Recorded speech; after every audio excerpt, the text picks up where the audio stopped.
Okay, I got off of work early and I figured I would record another one of these videos on how to be a YouTuber and all the different tips I learned from doing my other channel. And I'm just sitting in Walmart's parking lot underneath this terrible lighting, but it's been a while, so I'm just going to record one anyways.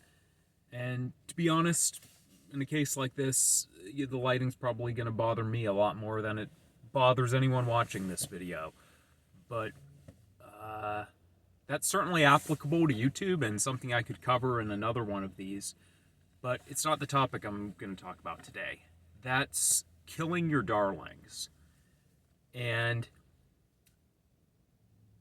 this is a term I had heard when I was into fiction writing. For a while, when I was younger, I dreamed about being a fiction writer.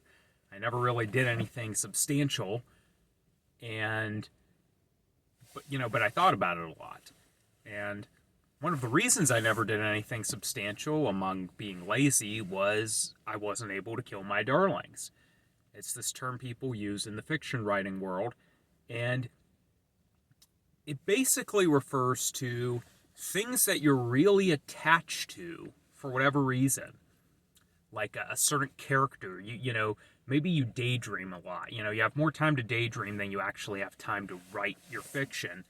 And you get really attached to this certain character and the way they're going to develop and all this stuff. And then when you sit down to actually write, you just realize that doesn't work. Or maybe you realize, you know what? I had came up with this story about Jimmy, but this character Kevin is actually a lot more interesting. And when I sit down to write, uh, that's where the ideas flow. But you're holding on to this idea of, Jimmy being your main character, and it's sort of like, that character, that Jimmy character, has essentially become your darling, and you can't let it go.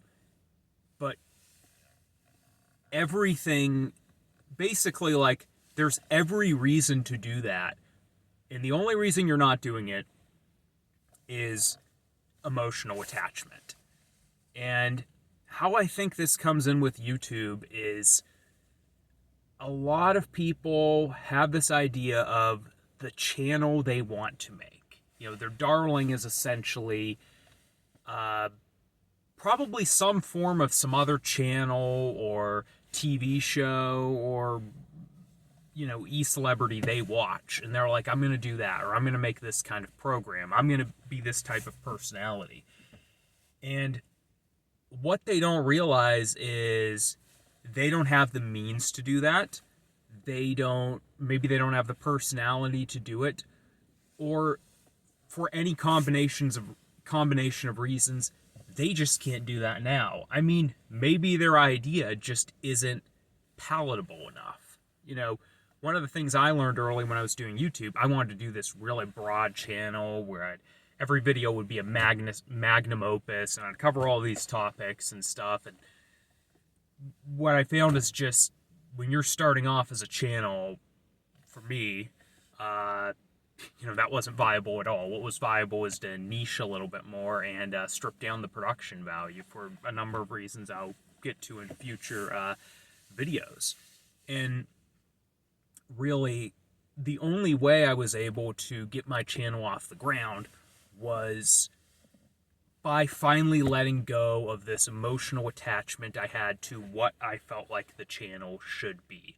And, really it came at, kind of got forced on me. I really can't take credit for just, breaking free from my attachment. The guy I work on the channel with, we'd been working on it for months and only had like 25 subscribers or something.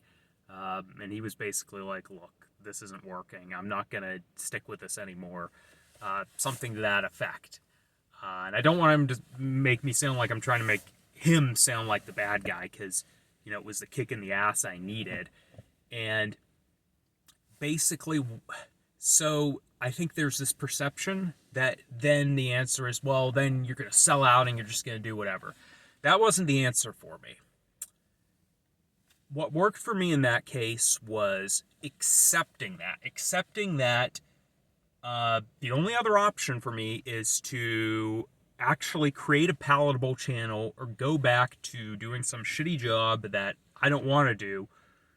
Um, because as long as I stayed on the current trajectory, my savings and everything I was using to fund this lifestyle to do this channel were going to run out.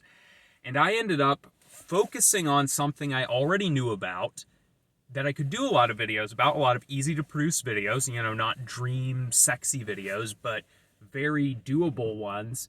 And it wasn't this selling out thing. I really embraced the topic and got into it. And like, the people who know me in my personal life will know this, because I'll talk about a lot of the things that I research for the channel. I genuinely learned to sort of make the channel my new darling. I had to essentially kill my old darling and just fall in love with what I was doing.